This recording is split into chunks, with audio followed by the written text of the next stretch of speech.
கடாயில் 4 ஸ்பூன் எண்ணெய் ஊற்றிருக்கேன். ஒரு அரை ஸ்பூன் கடுகு போடுவோம். உளுந்தம்பருப்பை போட்டுக்குவோம். நிறைய இவ்வளோ உளுந்து போடுவோம். துவையலுக்கு ஒரு கைப்பிடி போட்டிருக்கேன். வரேன் மிளகாய் போட்டுருந்தேன். மிளகாய் கொஞ்சம் உளுந்து செவக்கட்டும். அப்புறம் உப்பு புளி போட்டுக்கலாம்.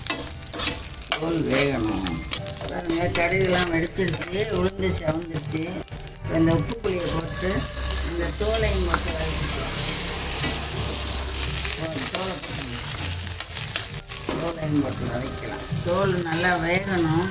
வெந்தோடனே இந்த வெள்ளத்தை போட்டு அரைக்க வேண்டிய அரைச்சி கொஞ்சம் 5 நிமிஷம் வேகட்டும். தோல் கொஞ்சம் நல்லா சாஃப்டாகணும்.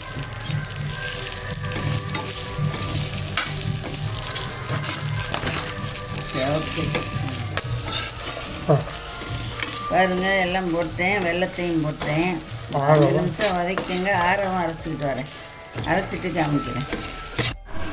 பிடிக்கல, ரத்தம் ஆட்டம் சொல்லவா?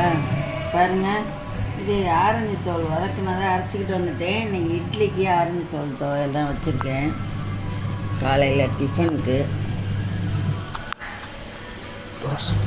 இது போல் நீங்களும் செஞ்சு பாருங்கள். உங்கள் லைக் அண்ட் கமெண்ட்ஸை ஷேர் பண்ணுங்கள். மறக்காமல் சப்ஸ்கிரைப் பண்ணுங்கள். தேங்க்ஸ் ஃபார் வாட்சிங்.